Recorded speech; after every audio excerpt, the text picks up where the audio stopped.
Many of us are having financial concerns. Let me not call it trouble or challenge. Financial concerns. Me, I have. I don't know about you. With this current economy of Nigeria, where today you wake up, something is spiking up. I mean, everybody, finance is a major conversation, especially at the forefront of families. A man cannot just give a woman shopping money anyhow anymore. You have to be intentional about, ensuring that it meets the needs that are in the home. So I'm happy to be here. All right, so let me start with the young generation. Pardon me. Because, Gen Zs these days, they need a bit of time to understand certain things that are happening. So would you say that, first of all, tell us quickly, did you go into this marriage having a clear vision about what your financial journey would look like as a couple? So I would say that we did go in with a direction of what the finances is supposed to look like in 2021. And this is 2024. There's a but. With a great man on top, things have changed. So your projections, your plans, they don't look like what was said. Yes. So, but I believe that is where the space of communication comes in, right? Because at every point in time, you have to adjust the goalpost to ensure that the ball can still get in. So, yes, we did, but right now, let's just thank God. Let's thank God. She said, let's just thank God. So let me come to you. I mean, you are, because I asked that question first. A lot of us in marriage that are like, let me say 15 years and, above. I don't think we were very conscious going into marriage. A lot of us just, I love you, all lovey-dovey, and we entered the marriage. It is when we now entered, our eyes now opened, and we now saw that love was not just enough, right? So why I asked that question, it is almost impossible for new generation marriages, especially even with the consciousness of even, counseling that they go through, especially when they are married under the church. They would always speak to finance. So it was important to ask that question. But let me come to you. You've been married for 21 years, June. Yes, you'll be 21 years in marriage by June. Now tell us, did you go into that marriage? Did you say, okay, you know what? This is what I want to do, and these are the goals that I would want to see when it comes to, financial well-being of my family. Did you go into the marriage with that consciousness? So I'll let my wife start. You see? You see old generation now. You don't quickly pass them. Because in this matter, happy wife, happy life. I'm serious. Okay, so I know the trick there. So let us allow Madam to answer that question. So Bridget, please come in. Okay, interestingly, I sought for knowledge early. So we actually had like 4 counseling sessions we had in church here. We didn't get married in Daystar, but we did all the sessions. Yeah. Then we had in the church where we got married. Then we had 2 other marriage counselors. So you were determined. So it was part of the discussion. But like he said, what you plan on paper and what you see in reality, they are 2 different things. And in each family, you have a spender and a saver. He came from... you're the spender. How did you know? We know ourselves. We know ourselves. So he came from a family that his parents were civil servants till they retired. I came from entrepreneurs. So I saw money early.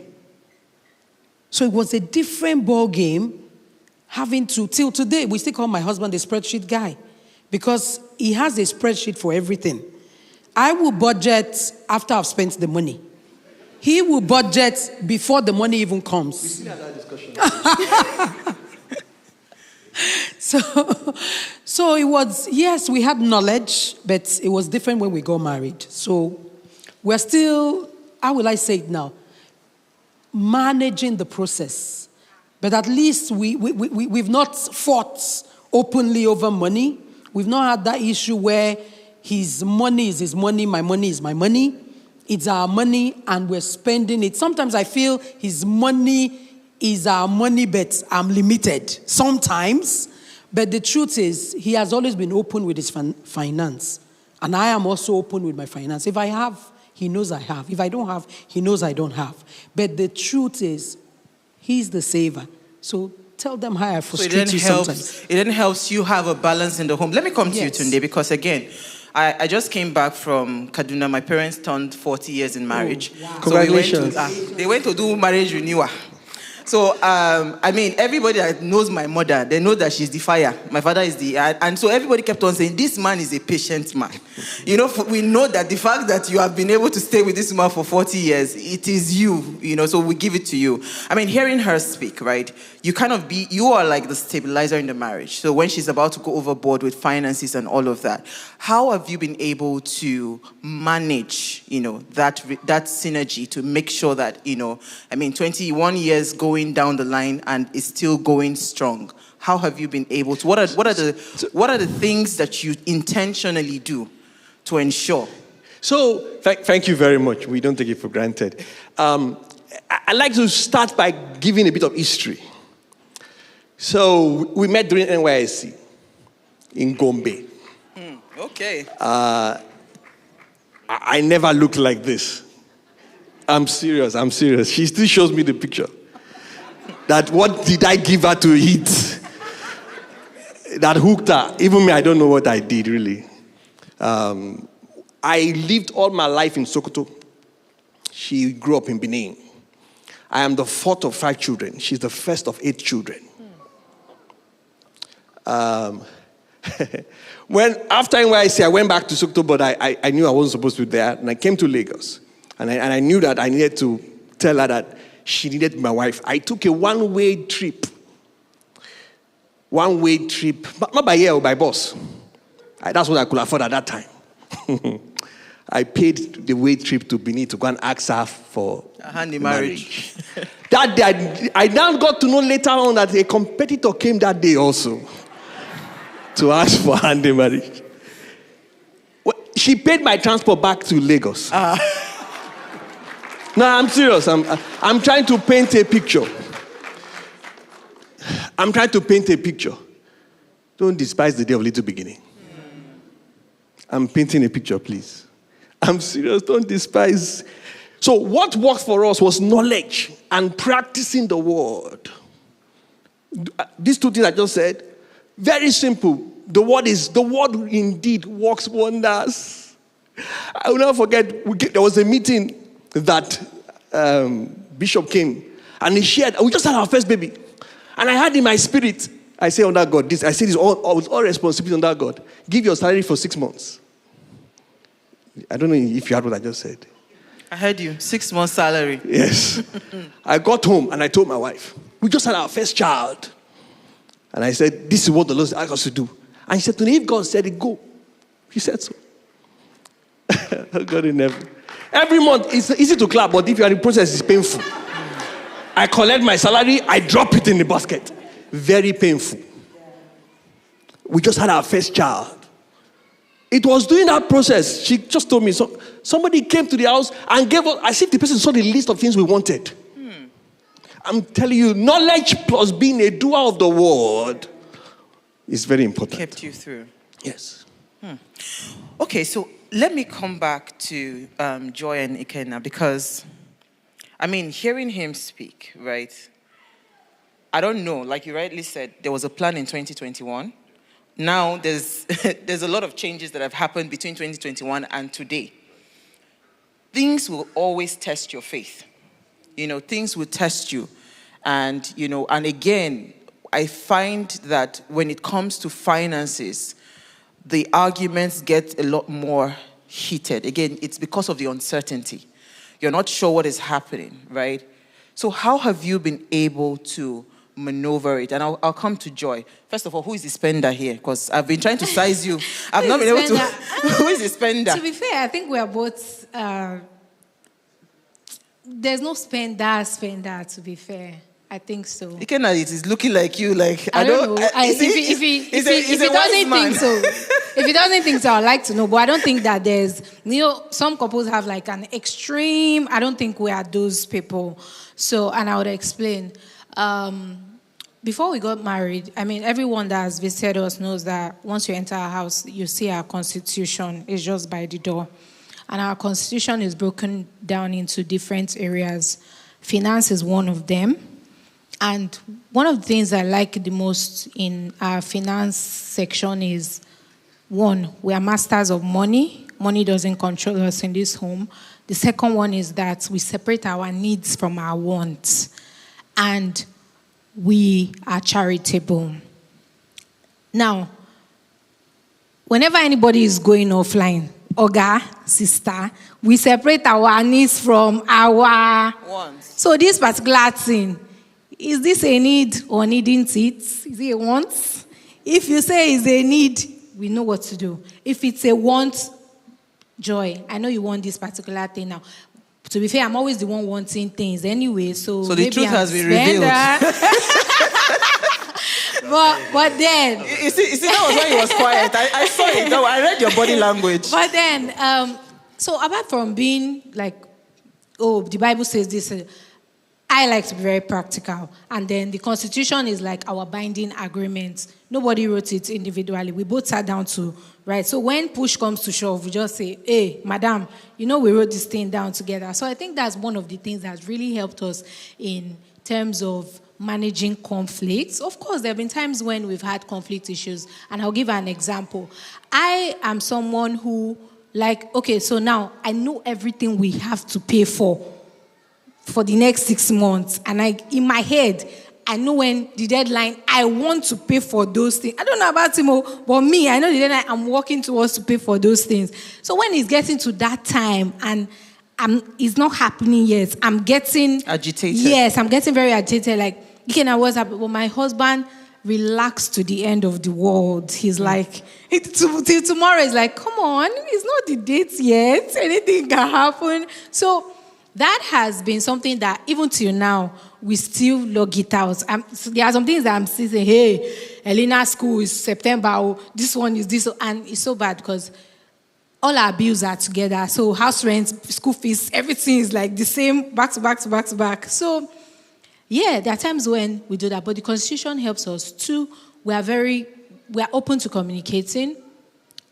We had a bit of issues when we first got married because my husband is not so much of, if he just says this thing is going to happen, I want to know how is it going to happen. God will bless you. In 3 steps, where do you want to get the money? But he's like, don't worry, I'm going to get the money. A man of faith.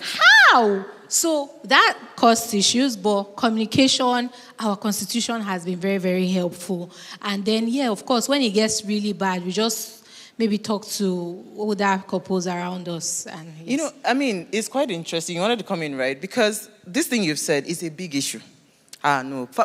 Marriages they've scattered because of this thing. Because it seems like one person is dragging and you're saying, no, I need to see numbers, like show me. So how do you balance it? But, before we go back to that question of balancing, can you tell us what has been the most challenging thing you have faced? Like this one.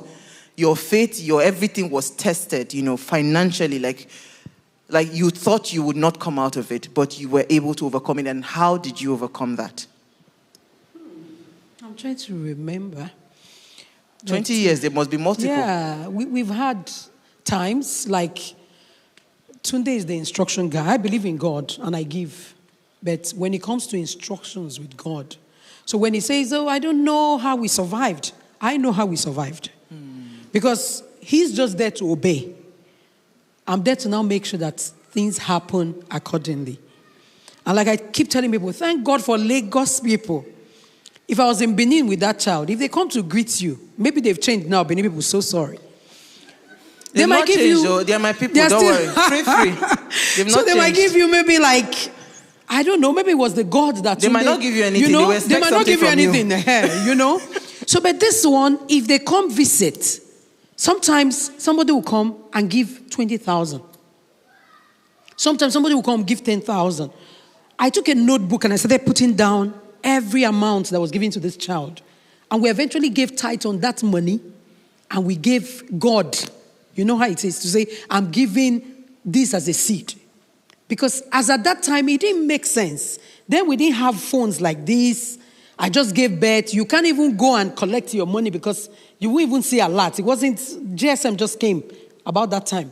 So there was no way I could leave the child to go to get my cash as at then, you know. So my mom was around, and sometimes I'll say, the market was almost opposite the house. Sometimes I was like, I need to buy this, buy that. Mommy, give me some money there. She wonders. I said, when Tunde comes, he will give you. The Tunde that I know will not bring any money back. But God will always answer. Will always answer. And that has been the trend. Because when there's an instruction to give, you can't say you are competing with God. Because he knows he wants to take you to the next level. So that's that. Then the other part of being a spender and a saver, that frustration. Tunde has a spreadsheet written before the money even comes. And I've been eyeing something. Or there's something in the house that we need to buy, just like you said. Is it a want or a need? To him, my need might be like a want to him. So that's frustrating. Because he's not seeing it. I keep telling people, when they say, oh, Mark Zuckerberg wears one cloth like uniform. My husband can be like that. Because those things don't matter to him. He will look good, but it doesn't matter. With me, we're like, oh, I'm going to go into your wardrobe. I'm going to check this. I'm going to do this. I'm going to do that. And stuff like that. I need to look good. So it's not a need for you, but it's a need for me. So for those that are spenders, it's frustrating when you have a man. We're not saying I've gone for financial education and everything, but you are still who you are. Because I always tell him, oh God, the money is not going to go to the market by itself. If you put it on the table, is it going to walk to the market and bring the things you want? So I'm always going to be the spender. Because most times I'll be the one to buy the things. But the beauty, we're not quarreling now in this government. You know why? We agreed that he will buy some things.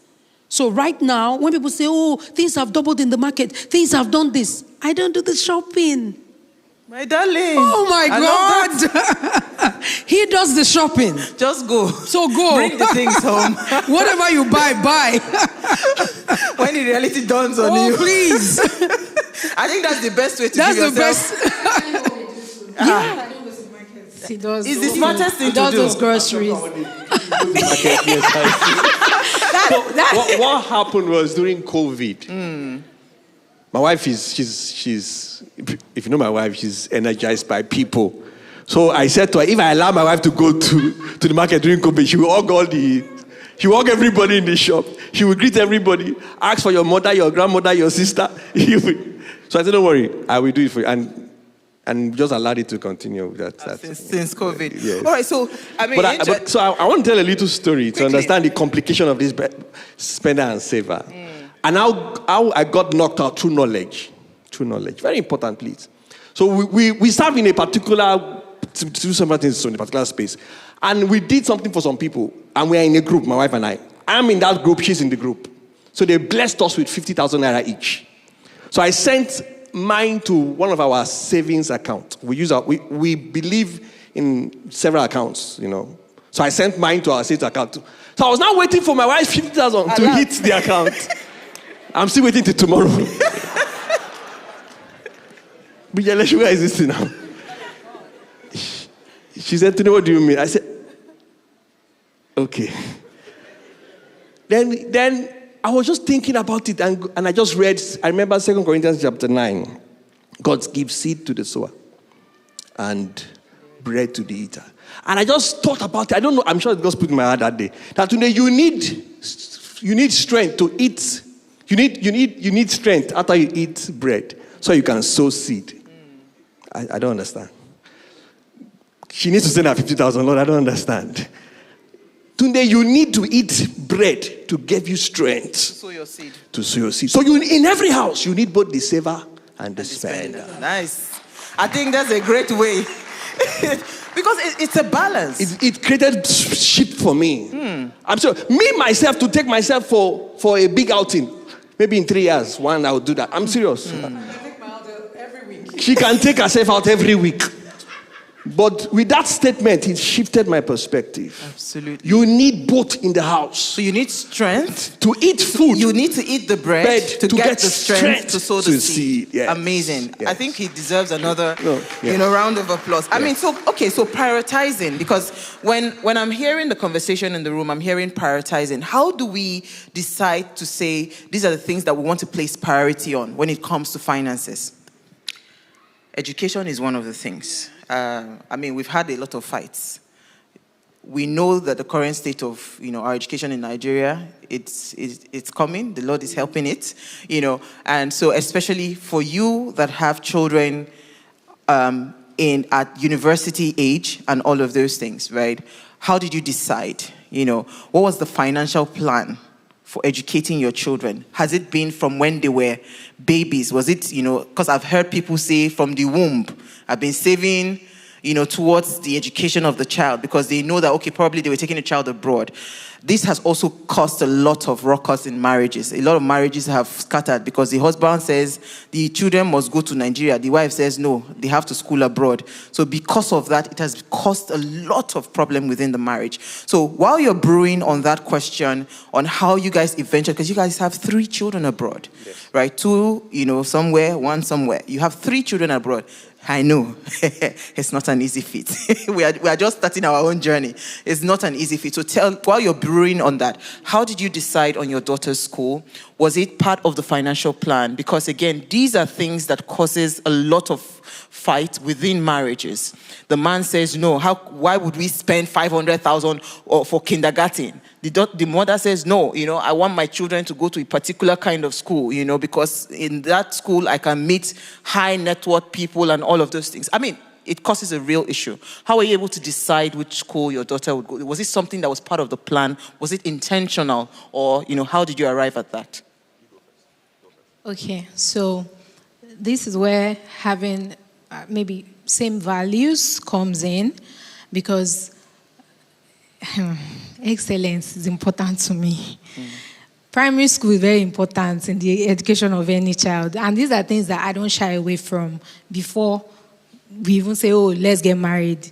Oga, primary school is Oshekoko. So this is what I'm thinking. It wasn't hard because, we attend Daystar, we know this. So we had information. So it now came to budgets as well. To be very practical, we tried to check the schools around our area. At the end of the day, we saw that, the difference between, say, this school and this school was just maybe 60,000, 80,000, 100,000. It didn't make sense to us at the end of the day because we were going to be compromising on comfort, we were going to be compromising on standard, on a lot of things. Then we just had that and said, what do you think? Is 100,000 too small for excellence? And then we're like, nah. He's like, if you have to, we don't mind splitting out of maybe our chop money to cover up for that excess. So that's how we were able to come to the conclusion of, okay, so what's important to us? The values. What type of standards do we want for our daughter? What type of environment do we want her to study?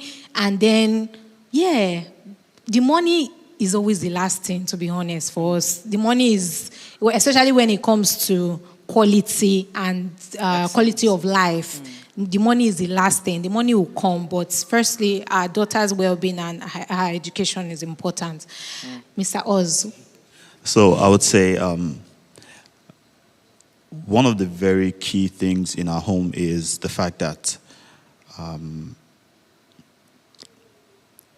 there is always God in the midst of anything you're going through. No matter how strong it is, even if you're seeing the gun, right? If you look through that gun, you'll see God.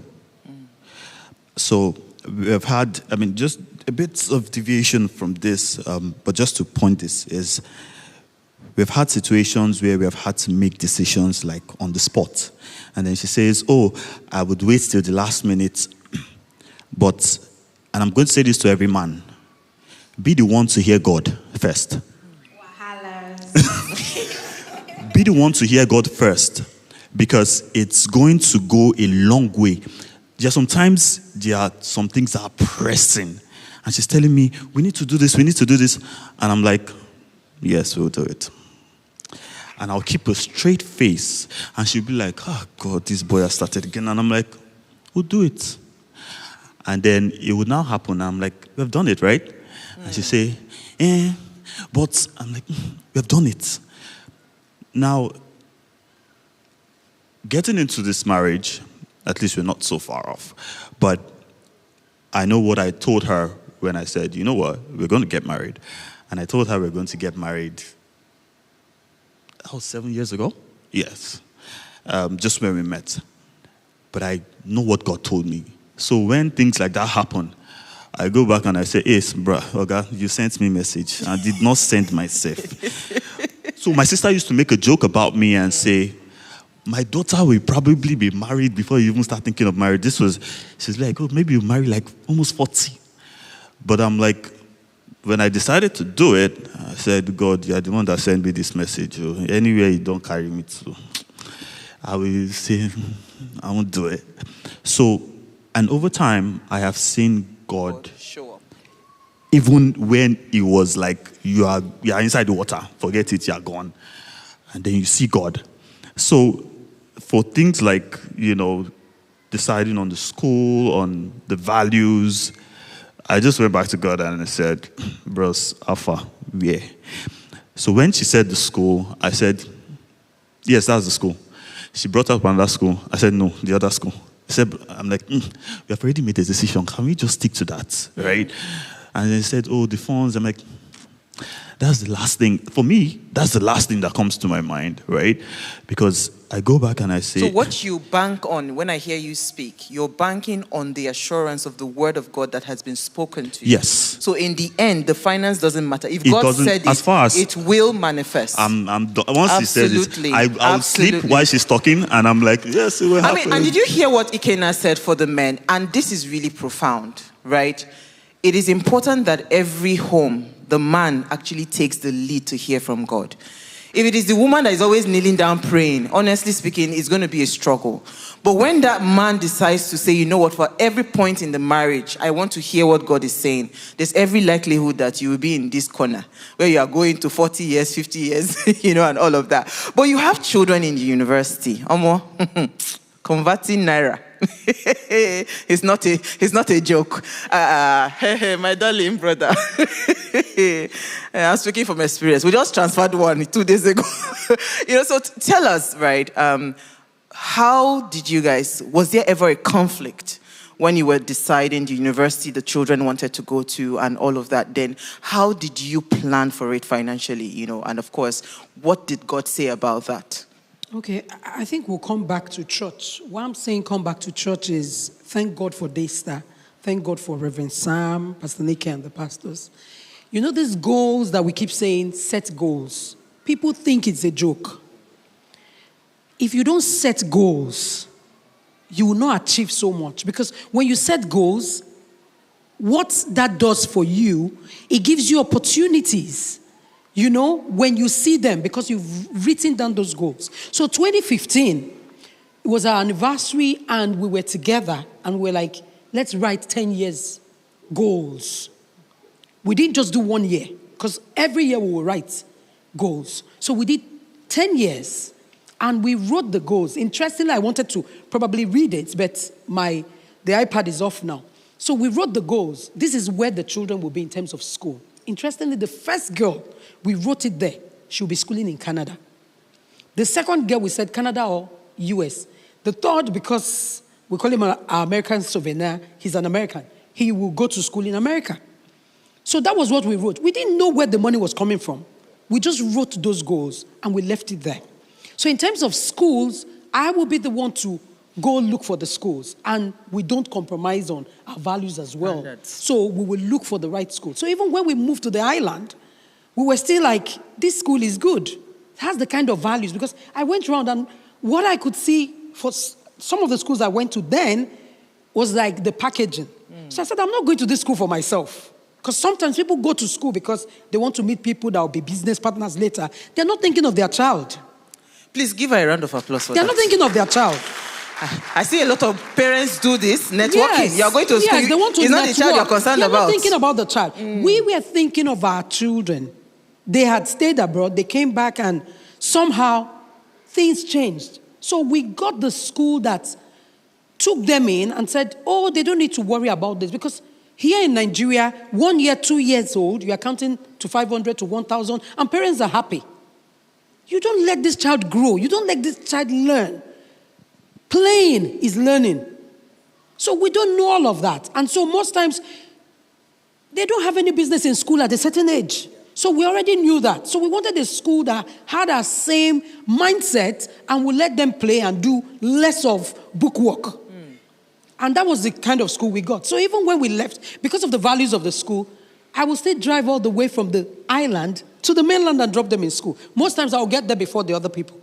You know? So when it came to going to school, university, we had said it. And we will always pray. We will always pray together. So did you intentionally save? Oh, we towards did. We got insurance. We got somebody, the person is a Daystar member, and we took insurance for like 10 years to start saving. But the funny thing, you know what happened? The shock. By the time we came to that 10 years, that money was like nothing. But it still helped. It still helped. You know why? We could make a bit of deposit. Initial deposits. Yes, to it, because we had saved. So like I keep saying, my husband is a saver, but we do it together. Now I'm a better person. All this adjust thing that we talk about, thrift, saving, it helpful. Very, very helpful. So once you have a goal in mind, you keep saving. The God factor is there because there are days that it will not add up, but God will show up.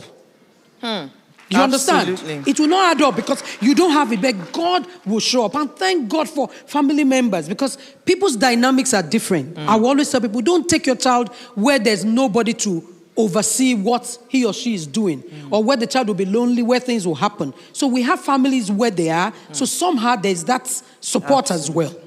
Absolutely. Okay, so let's bring in our audience. A few questions. There's a big misunderstanding about who is superior between a man and a woman. So who is more superior? Brew on that quickly. Especially when the wife earns a lot more than the husband, right? So does that make her superior? I don't think so. But how do we help men, right, rise above certain kinds of insecurities, especially when the woman is a high flyer? How would he manage her earning? Who is earning more? Be honest, be honest. There are times when... Don't give us so. Me, him. Currently him, but there are times when I've earned more. So Okay. that's what I'm saying. So Okay. but currently he Him. earns more. Okay, quickly. All right, so do we have to reveal to each other how much we're earning or how much we are worth, especially if it will bring unnecessary demands? This one. When I know the money is coming, I will plan it for you.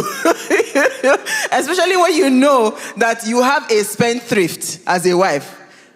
So, Do you need to still open up to her? yes, 100%. Are you sure? I've seen women that built houses in secret. Yes. When they are finished building the house, now call the husband, come and see what I've been using the money for. Yeah. Because they understood the kind of man they were married to. Let's be honest. So we need to balance that. Am I Let's right? balance Yeah, it. balance that. But, so we have learned over time. So I was in a meeting like this, and God bless Sister BC, she was sharing. And she said, Moses spoke that 1 chase 1,000, 2 We chase 10,000. 10,000. She said, anytime you're not working with your partner, you're leaving 9,000 on the table. Let me say it again. 1 chase what? 1,000. Anything times 1 is still that thing.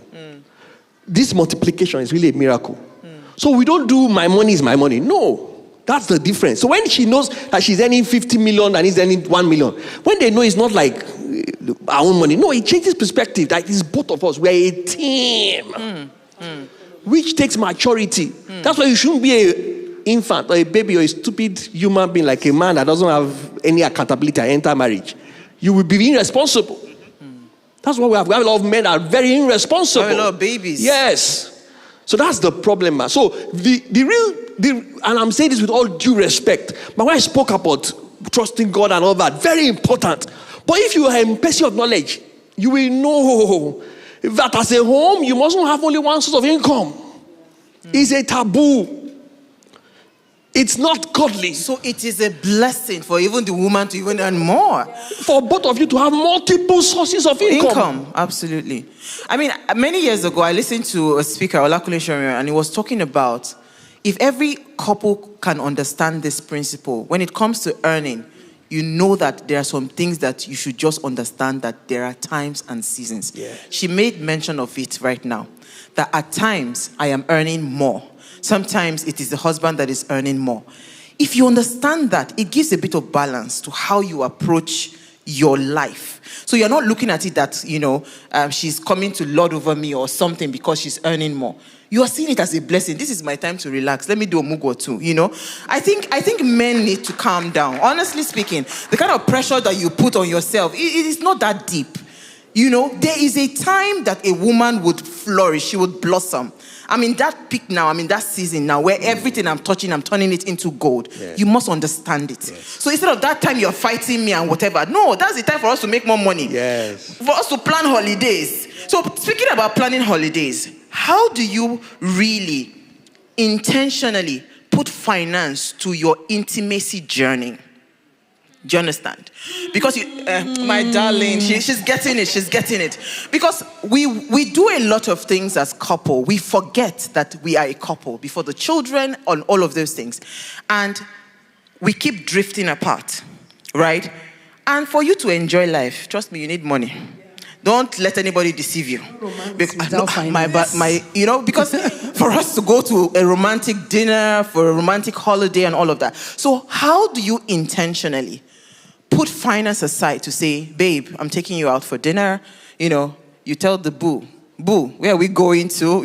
Like that. How are you guys, intentionally putting finance to building your intimacy as a couple? He's thinking, he's pondering. I don't think he saw this question coming. That's why I'm looking at him. Shall I or shall I not? Okay, so let me not lie. Me, I used to go out very well. When they were reading my profile, they say exploring new things, and the written there is new restaurants and Juje place. So,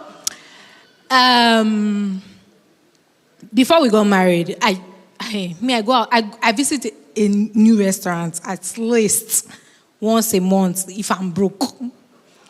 So wait. Please, can I take your number? Can I be your friend? I'm even Pastor Boye knows I have directory of restaurants.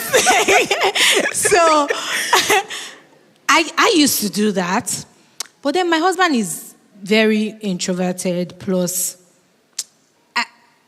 I think he feels that there has to be a quality of, like, the money has to get to a certain place before we can have some type of until he gets to that level. My husband is not going to move. Now, for the first year, I had a serious problem. I said, you are suffering me. You married me to suffer because why have I not gone out this month? And he'll say, oh no, I'm just planning towards taking us to. I said, no, let's go to the junction and take pepper soup. Just get me out of the house to somewhere. So now we've learned to maybe balance it to say, Ikina, it doesn't have to be that extravagant, but yeah, you have to be extravagant. So mix the two. Don't be one end. So I think we've just been able to, plan. Like now, I've been telling him that, Kicks, if we cannot travel yet, please, can I go? Can you take me to one? I've explained the type of hotel I want to go to, the floor, and the view I want to see. So I've given him that idea. So now he has already said, okay, babe, I'm planning towards the end of the year. And he has also tried to, he now knows how to manage my expectations. Me too, if I want something that I know that he's going to get, I would have been saying it since. Let me tell people secrets. If you want to tell your husband to take you to island restaurant or something. Just go around their phone and be saying, new restaurants in Lekki, new restaurants in this, new restaurants. When they open their Instagram, Google will do the rest. Yes, so Google is So you'll just be seeing sponsored ads. So if I want them to say, big exotic dinner, I would just be saying it like, exotic dinner. Oh, when he opens Instagram, bounce. Sponsored ad everywhere. Then maybe like after 2 weeks, I'll not be like, it's been a long time since we had this. Then, so that's the secret. So I think we'll be able to find out. So you can quickly come in and I'll come to the elections. So I'm the more reserved one, and the truth is, at this point, I work a lot, right? So I'm working because those bills, when she does this thing that she's saying, let's Have go you been to Lekki restaurants? We're together. Thank you very much. So all this one that she's saying, I just want to go to a new restaurant. The last one we went, I felt it in your chest. I had to do 2 productions to get the money back. So you have to, if you don't balance, you can't go there. So I'll look at it, I'll check dates. When was the last time we went out? Okay, we went out 2 weeks. They will soon come. So you said you go and check, like, which one is available? You say, you know what, let's go to this place, or I'll get you something when I'm coming back. You now give space, but at that period, you're walking your head out. So that before she now come and say, this new, you're like, okay, I've saved some for this other thing that she will still ask for later. Elena is sorted. This one is sorted. Let's go. Sharp At that point, you are in control. You are there. You're like, let's do this. What's that? There's nothing. My friend, take it. Why not wash and play tonight? You know what I'm saying? So then what I now do is, when they say, bring the bill, and I say, use your card, I'll transfer the money. I say, pay. So then I feel like, that's the card. You're like, no, it's fine. But you're still thinking, my shift this week. Go. 2 extra hours, I have to do this one. I must collect this job. In the end, you're very intentional as well. No, you have to do it. Absolutely. It's not. You actually don't want to wake up on some side of the bed. On some days, now this is a real thing. On some days, you don't wake up on that side of the bed. Some information will come to you and put you on that side of the bed. Absolutely. So you have to. Or have you heard the ones in your dream? So you have to be able to. It will wake you. You have to be able to push yourself to a comfortable part of the bed that you now open your eyes and now say, okay, you now see opportunities. Because if those bills hit you, you will run from pillar to post. You will not know where you are. So you have to actually prepare yourself. Okay, breathe in. God, things are happening on earth, so you are in heaven. Put your leg. When we get to the restaurant, he eats too, so he doesn't drink bottled water. So, am I not doing well? You're doing well. So let me come to you, Bridget and Tunde. At least if you want to clap for Ikenna and Joy. I mean, such an amazing couple. You have to use tact in this thing, So how do you intentionally put finance to your intimacy journey as a couple? Because again, when you are at this side of town, here is still Shakinde. You understand? Let's give them another 10 years. But when you're on this side of town, still finish the interwewe. Yeah. So a man will just, she did there, she's always there. And you forget that you're supposed to take me out for dinner. So how do you intentionally put finance as a priority towards your intimacy journey? I think it's a must. When she was talking, I was laughing seriously. Why? Because I think we have a lot in common. So right from when we got married, we said it to ourselves. When you say jolloffing, it's part of your goals. We have to jollof. You might not understand if you're listening from No, let somewhere. me give them the new terminology, soft life. Soft, thank That's you. That's it, soft. Everywhere soft. Soft life. It's my inheritance. So for me, honestly, I had to tell him this is how far. I remember days when we were still in 71, they had this restaurant then. We will finish from Wednesday service, we'll go and eat. Yeah. The only money we have, we'll buy just one plate. Very true.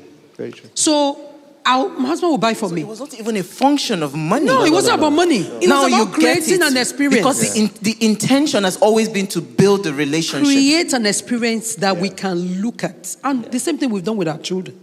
So by the time I'm eating and he's looking, and I'm like, I'm done. I'm not done, but this guy needs to eat. Because I know that he will not eat if I'm not done. So I'm like, I can't even eat again, I beg. You know? He will not take it, he will eat. And I'm like, this is it. One time we wrote on our goals. Wait, but this love is still this. It's still there. You sure? Please. Love is not a feeling, it's a decision. It's a decision, yes. Of course. It's a decision. It's a decision. Of course. Now that we're alone, one time, every Thursday, I won't cook at home. Yes. He will come from work, take me. We'll go to a restaurant we've never been to before. So when we were talking, I was just laughing. So we agreed, our kids were in boarding house, then they were in Nigeria. And we agreed, we said, don't cook on Thursdays. We will go to a restaurant that she and me haven't been. We've never been there before. And it's not about the amount, please. We've gone to... It's the experience. Yes. It's the intentionality of building a bond. Yes. Yeah. And then we have date night as well. Yes. Every month, if those that follow my DP will know, is it every month that you get married? No. There's monthly wedding anniversary. We celebrate that. We got married June 14. So every 14. June 14 is our anniversary. Because you get so soaked into, I'm living life. And you forget to live the life at home. So we deliberately tell ourselves, it's not every 14 that will go out. No. But some will go out. Like this last Valentine, we had our own issues. He doesn't celebrate Valentine. Okay, I tell him I don't celebrate. So every day is supposed to be Valentine's Day. You understand? I told her I love her every... Yeah, but I don't celebrate Valentine. That day was 14th. Oh, it was on the 14th. Yeah, now since the wedding is the 14th of every month. So God has a sense of humor. So you don't celebrate it, but God wants us to still celebrate ourselves. Which is your normal tradition. Thank you. So I got in trouble that day. So he got in trouble and came on the 14th. I'm like... I had cooked, no problem. But I was expecting something. You don't celebrate Valentine, I don't have any problem. But even if it's parfait, even a gala, should have brought home. And you now came empty-handed and, okay, you know? I like what you're saying. And this is something I find, because quickly we are running out of time, communication. Yeah. How do you communicate to this man? You are this kind of person. He's not your, as in you guys are worlds apart in terms of personalities, right? I can see like different personalities. But we find it very difficult to communicate. I mean, I once told my husband, buy property. Say you are being, what do they call it? You are too materialistic. Buy property. You say, I'm materialistic. I gave up. That was the end. I'll not talk again. Because I was saying investment. You were saying that I was being materialistic based on his own worldview. Right? Northern calm and all of those things. They don't believe in all of, but Edoge, Bini. You know, say, there's no Bini ge. You buy land, buy property. So it is in our, so he just felt it was the Bini girl in me coming out. But when I understood that, I just said, you know what? I'm not even going to deal. Many years later, I said, okay, uncle, show that property where I tell you to make we buy. It will say we buy and now, buy now for the ball. You know, because it was in a prime location. So, I couldn't communicate effectively to understand, okay, how do I communicate that this thing is important? So how do you balance communication quickly? I'll give you like 2 minutes. Then I have another question from a listener. For us, we believe that communication is key to every relationship. It's like blood to your body. So we must communicate. Yes, we have 2 different temperaments. But we've learned that we must take decisions together. So because of his temperament, he takes his time. I am quick to take decisions. I am quick to see opportunities to say, guy, my husband is risk averse. Like, I don't want to go there. I can take the risk. Okay, if the money go, you go. But my husband is like, no, we need to think through this. So the bottom line for us is the fact that we pray together. So if we talk and it's taking too much, we will pray about it. But if not, I always tell him, I know how to report you to God. God is your father. He said the heart of the king belongs to God. So if I need him to see, I can convince him. God, if you know this thing is good for us, do the convincing. And sometimes he will come back to say, oh, this thing you said, I think we should do it. Sometimes it might not happen there and there. But I don't go back to say, good for you. Because if it's good for him, it's good for both of us. Absolutely. You know, so basically we have that covered. Okay, so quickly, let me read this. Is it okay to keep away some information from your spouse if you perceive that your spouse can't bear it, especially as regards money? Debt. We didn't even touch on debt. Like, how do you manage? Yeah, you're owing money. You're owing money, bese. Let me speak it in the English that everybody understand. Moti jek bese, right? That's how they say it, right? So debt and earnings, right? Or should spouses always have no holds back discussions every time? Then it says, how can a couple balance finances with the works of God? Can a couple commit their finances into God's work when things are not stable? Yeah. You know, like this time you're giving gifts and all of that.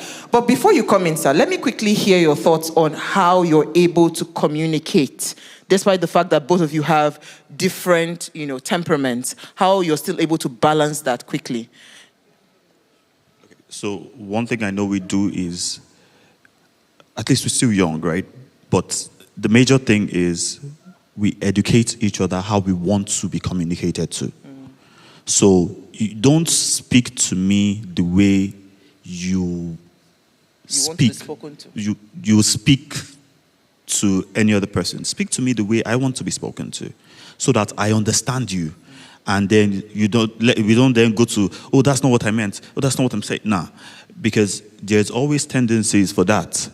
Because if I speak to you the way in the language I understand, you might not understand it, and you will take it to somewhere else.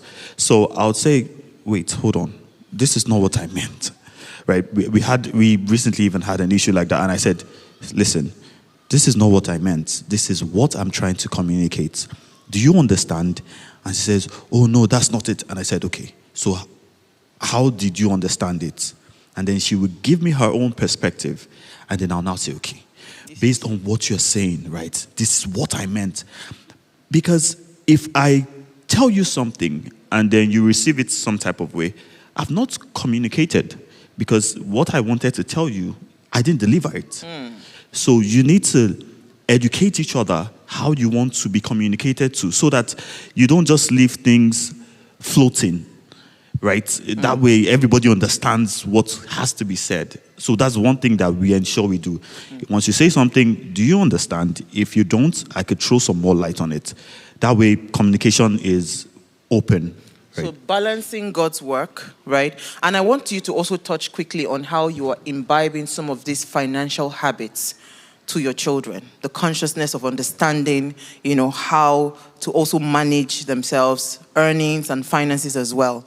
Go ahead quickly. So I'll just start with that. We have a practice we do in our house. We go to a store with our kids and we give each of them 1,000 naira each, and pick anything. We're not going to give you more than that. One of them, she buys 990 naira. Another one, he doesn't even spend his money. Another one, she will always have 2,000 naira. And we will not, she will have items to pay of what 2,000 naira. Then we say, no, you return it back, you only have to spend 1,000 naira. So one of the ways we do it is by making them see that you must learn the principle of budgeting. You must be able to make sure your income is less than your spending is less than your income. Yes. Now the other comment that you question that I asked about, how do you, please don't forget you are a Christian first, you are a person of faith, and there is no austerity in heaven. Please don't ever forget that. Don't ever forget that. We are just going through a season, and in this season, listen, it's the same flood that sank in Noah's time that lifted Noah up. The same water. You can't read your Bible very well. So that perspective, there is no I'm serious, as a believer, there is no scarcity in heaven. Because of that, you are just going through a phase now. Some of us, we have to leave what we are doing, like the water dried up in the brook of when Elijah was there. You have to leave the location. He said, I've commanded the widow to feed you somewhere else. So don't be afraid of change. Change is part of the journey. Change is part of the journey. So what do we encourage people? Because of that concept, you must be a covenant person. I was telling somebody, my wife and I, that I know anytime God looks at everybody is owing, my wife and I's name is there. What do you mean? If you give to the poor, what do? Bible says what? You are lending to him. So anytime he looks, part of the thing we do every month, I can't mention the names, things that we give. In kingdom related, we've been doing it for years. Years! More than 15 years. To widows. We don't even know them. So it's insurance for you in the kingdom. You can't go down when you are kingdom minded. You can't. Okay? Absolutely. So I just want to say one last thing. To balance all these things, please, Matthew Ashlowo says, if you don't think of the future, you're not permitted to be in the future. So your finances, you must think for the future. So we started thinking for our children from when they were 2. We bought insurance, 5,000 naira for each one. When the money hits 10 years' time, it didn't have value because naira had gone elsewhere. So we learned lesson. We should have done it in dollars. If we had wisdom, we would have done it in foreign currency. Okay? So, because let's bring it back to brand and communications. Thank God they are the experts. We're in a very highly impressionable time. How you show up, the kind of car, everything, the house, where you live, the location, it's what determines the kinds of things that come your way. How do couples communicate that? The wife says, I want to live in a highbrow area. The husband says, no, we cannot afford that. But the wife is seeing the possibility, because the same thing with even the choices of the school and all of that.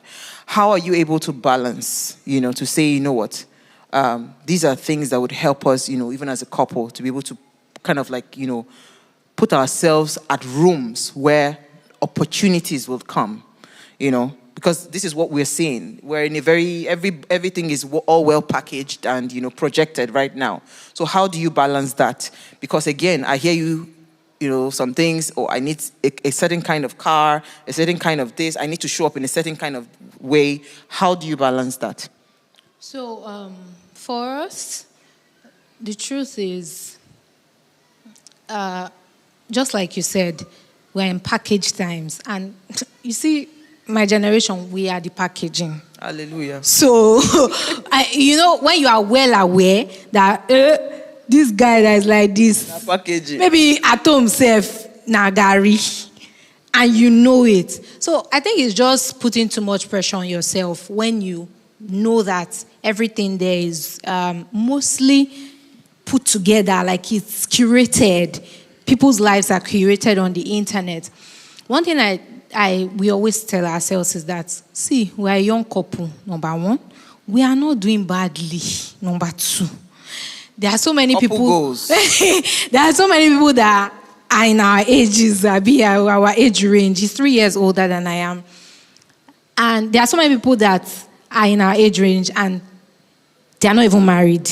Talk less of having kids. And as you can see, another baby is on the way. So we are truthful to ourselves that this thing is a phase. When we first got married, we started living in a 2-bedroom. Now we stay in a 3-bed. We wanted to change the area where we stay because, we considered early school, this. But early this year, I just called him. I was like, okay, let's not lie to ourselves. So the rent here is cheaper. The rent here is cheaper. If we are moving to this area that we say that we want to move to, that means rent will be like times 3. No jokes. Are we ready for that pressure?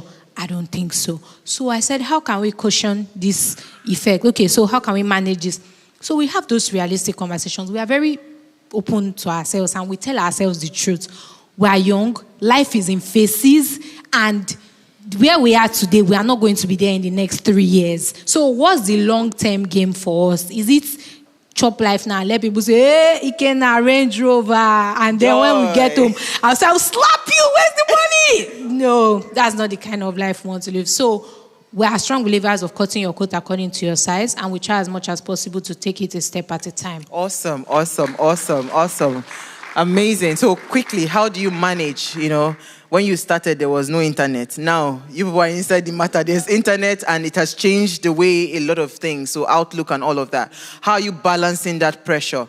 Somebody says Instagram is the biggest platform of envy, because when you go inside Instagram, before it will take a long time before you know how well your peers are doing. Now, click of a button, you are seeing all the things that they have achieved, and it's almost like a lot of pressure on you. So how do you manage that as a couple? I think from the get-go, we learned contentment. Being believers, contentment is great gain. We also told ourselves we cannot start living other people's lives. We have to live our lives. This is Bridget, this is Tunde. So most times we don't even buy our Shoibis.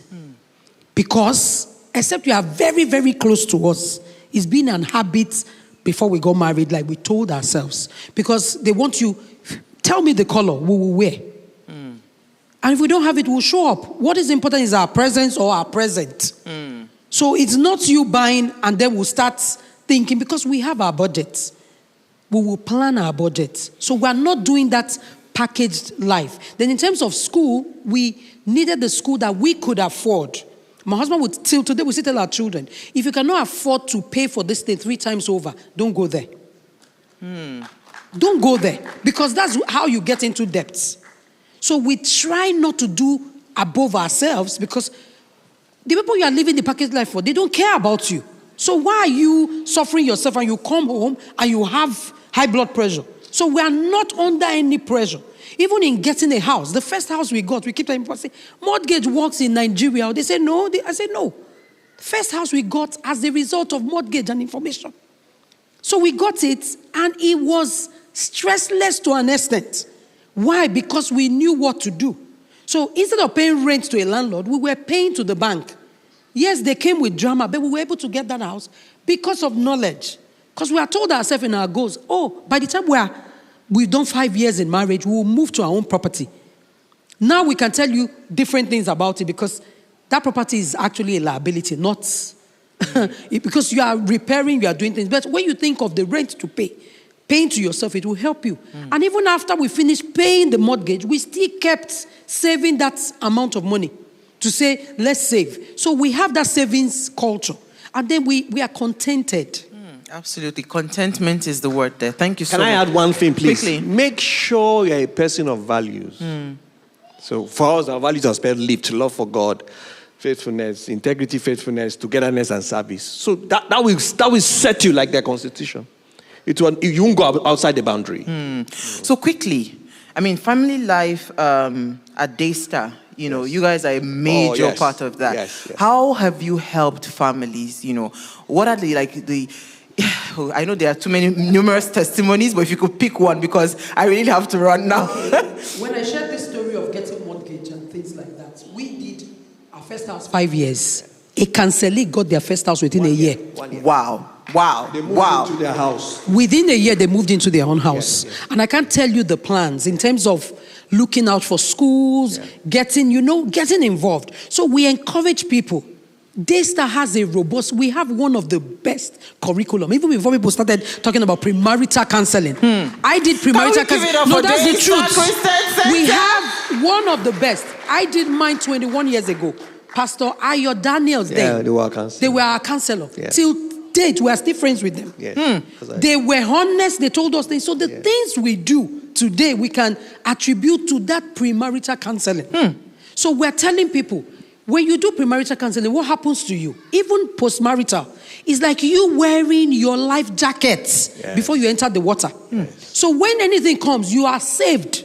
But most people will say, I'm in love. You go to school, nursery school 2 years, 3 years. Go to primary school, maybe 6 years. Go to university, a secondary school, another 6 years. University, 4 or 5 years, depending on the course. You want to get married. They give you your certificate before you get married. And you are telling yourself, I'm in love. You don't learn. You don't read books. You don't have mentors. You don't go for coaching. When we have programs, we hardly see people. But those that come for those programs, they have rich experiences and they know how to draw from mentors. But you are just there saying, it go better. It no go better anything.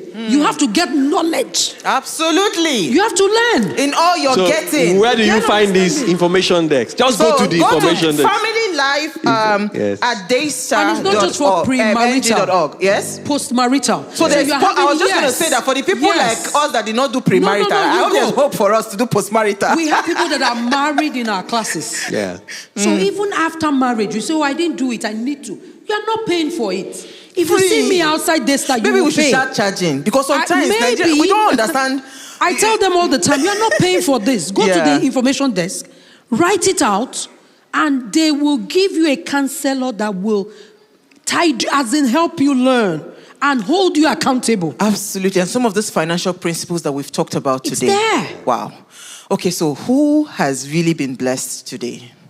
Let's not. So, if you've not been blessed, it's okay. But I want to really hear people applaud our couple, Joy, Ikenna, Bridget, Tunde. They have been amazing. And I would say that, I came into this place. Pastor Boye and Pastor Bolu set me up. They now added Pastor Shewin inside the matter. But I'm really glad I came, because again, some of these conversations, because I work not within the church circle, I've seen how serious. You think these things are small issues until you see how it is crashing. You know how they say marriages are crashing? It's not a joke. A lot of marriages are going under because, again, the intentionality. They didn't have access to things, the information. Because if you hear what the couple have said this evening, you would keep hearing that intentionality to want to get knowledge about what I'm about to enter into. So we want to give it up again to Daystar Christian Center. Thank you to Pastor Sam and Pastor Nikki Ademe for their leadership. I always brag anywhere I go, because I know that, there's an intentionality within the house. So if you're a married couple here, if you have any challenge at all, right, it's not a place of condemnation. Truth is, a lot of us have failed in terms of our finances. And finance can be a real deal. It can really it can be the real deal breaker in the home. So if you have any of those challenges, it's family life at daystarng.org. You can also meet our veterans. Yeah, you have veterans in the building. And there are more counselors like them as well within the family life ecosystem. So let's be intentional about getting it right. More than ever before, if we were joking with our finances before, it's not in this economy, right? There are so many uncertainties. I was talking to my son the other day. I said, see, if we could joke about things. When he was going to the university, we did so many. I said, there's no trial and error with your brother. I said, in that trial and error, by the time I calculated it in Naira and Kobo, it ran into over 2 million. Just try and error. Just, you just be paying his $100 here, this one there. In the end, so there's no try and error with your brother. Let's be intentional. That money, it has to be channeled right. So a lot of us have made these mistakes. I'm sharing to say we are also guilty of some of the mistakes that we've made with our finances. So let's be intentional about helping ourselves to get better. So have we been blessed this evening? Thank you so much for your time. Thank you. Please, let's give it up for our panelists again. Daystar, raising role models.